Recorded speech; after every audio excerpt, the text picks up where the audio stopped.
So I suppose a follow-on from last week's random thoughts. If basketballs and netballs have so many more ankle problems, why do soccer players and footballers have so many more hamstring tears? Or what are some of the reasons you think? Yeah, so many.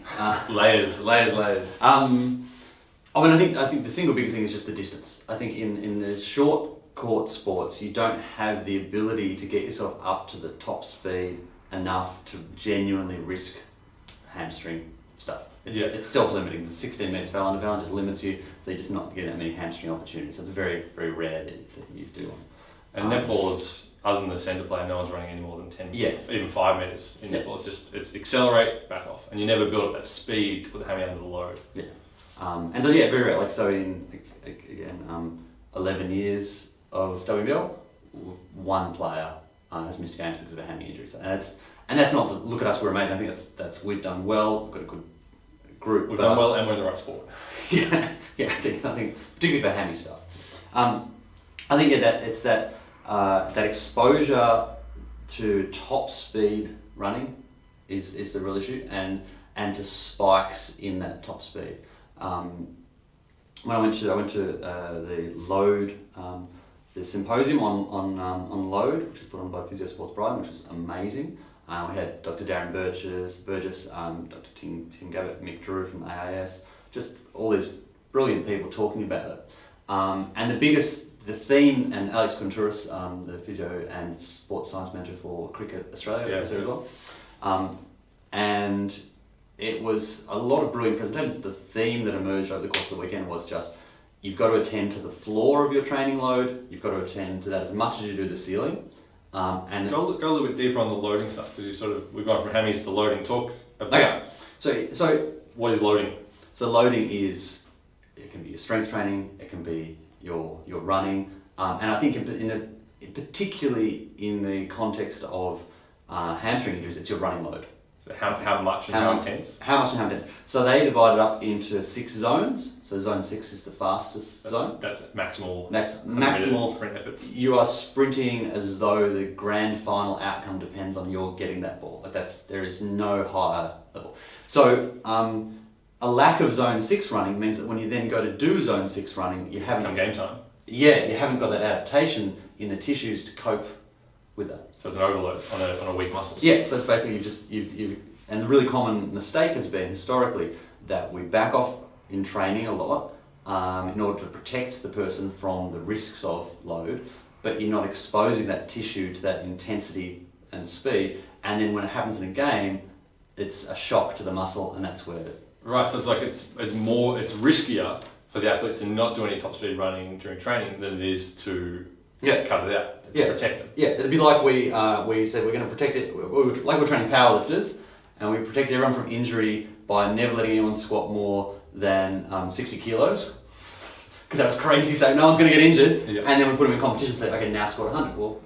Yeah, or 1,000, and so they, at the AFL and at the in soccer internationally and in Australia, every player will have an allocated amount of a minimum requirement of zone 6 running that player needs to do across a week. Is that measured in metres? Because we haven't really talked about this much yet. Yes. Meters, kilometres, time? It's metres they've got to do, I'm pretty sure. Yeah, because everyone's GPS and they've got all the data. And all the team. And so it'll be literally, okay, you need to rack up, it's metres. So you get to the end of it, and they'll build their training drills, they'll look at the team load they need to get, and then they'll select training drills based around, okay, we need to get X amount of minutes at zone 6, we need to get X amount of meters at zone 3 or whatever. They'll design a training drill around that, but then if a player for whatever reason falls short, they're like, okay, you've actually got 40 metres, you're under your threshold by 40 metres, so you have to go out and run an extra couple of 20s. Yeah, cool. And that way, when game time comes, they know they've got that high speed running under their belt.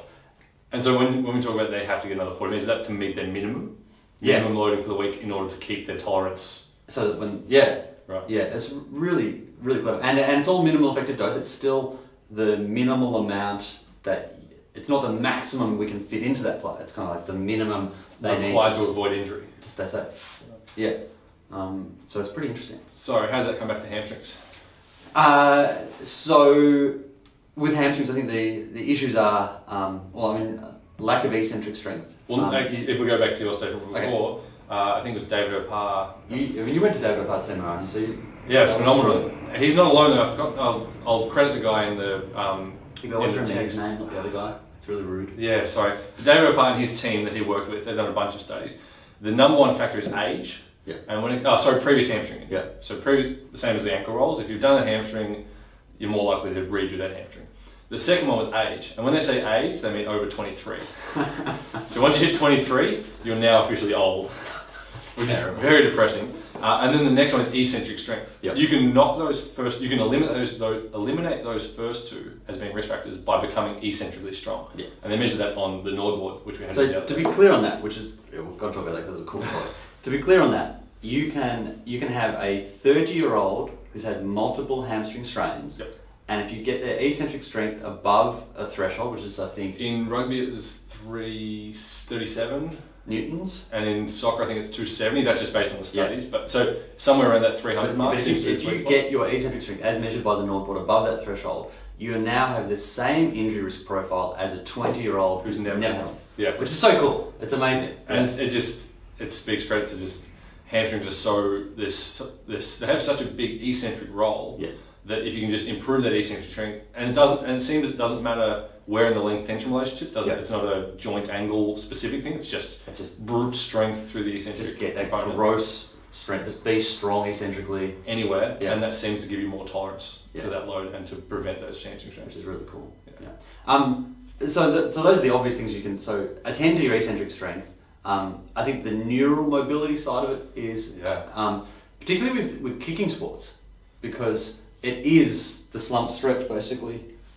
Yeah. Kicking. So you're stretching not just the muscles but the nerves, and then wondering why you have dramas. So it's making sure that you're keeping the nerves flossed and flexible as well, given that kicking action. Yeah. And then also keeping it up on top of that, glute strength. Yeah. If you have stronger glutes, they're less likely to get tight around that sciatic nerve, but they're also more likely to do their job in hip extension, leaving the hamstring just to do its job of tibial deceleration and controlling that there. Yeah, I think that's a big rock. Like that, because the benefits you're getting from getting the glutes right extend to everything. Like extend. That's right. The other thing that's really interesting and it's not talked about much. I went to Suki Hobson and Jared. Never message at home. Never be the second person on a presentation. And Suki and Jared were at Essendon, and Suki was kind of brought in to clean up the mess of soft tissue injuries, and so she was lucky enough to rehab basically more soft tissue than anyone else because of it was a great situation, and she was talking about how one of the trends that's not spoken about pretty on the quiet is epidural injections. So you'll have someone who presents with hamstring tightness, they MRI them and there's no obvious tissue damage, and they'll epidural them to just kind of give the nerves like a reset. So it's like the injection you have when a lady's having a baby and it's not going well, and they'll epidural that to kind of shut the nerves. So I think that's sort of alarming. I think. It's scary, yeah. But B, I think that reinforces that we've perhaps as an industry been too fixated on just the running mechanics and the muscular component of it, and that kind of technique, muscles. We've missed that next step. Yeah, I think that nerve stuff is and I think that'll be increasingly well understood over the next few years. That they're all big risk factors put in together. Yeah. I feel like we've meandered. We should give takeaways for this one. Quick summary, yeah. So field sports versus court sports, more top speed. That's the biggest factor. That's why soccer and footy players, because they actually get up to a top speed where they're forcing that hammy to work hard, and it's not whether it is or isn't. They don't have the eccentric strength to deal with that. Whereas in basketball, netball, even tennis, those sort of sports, you're never actually getting beyond acceleration, never reaching top speed. And the art is to get that top speed working, to get that increase in without breaking them, because that's the difficult thing. The other huge thing that the load thing was talking about was your acute to chronic workload ratio. So if you're throwing a whole bunch of workload at someone in 1 week and they haven't done much the week before, then That yes, spike. That spike. So if you can smooth out the spike of getting the load into them, once you're at a certain point, then the injury risk goes way down. But you've got to get them to that. It's the art of getting them to that point. Building week on week, just pinching, adding more high intensity work every week. Yeah.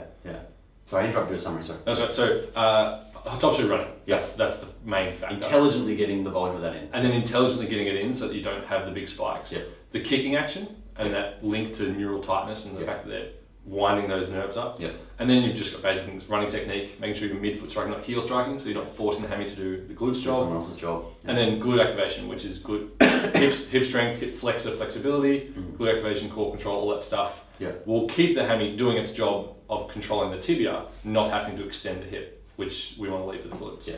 Or not even extend. I mean, I guess it extends the hip a little, but not being dominant. doing the heavy lifting on hip extension. Just being a passenger, not the main driver. Yeah. Nordics. And then eat crazy, eccentrically strong. Yeah. And try and get back under 23. Yeah.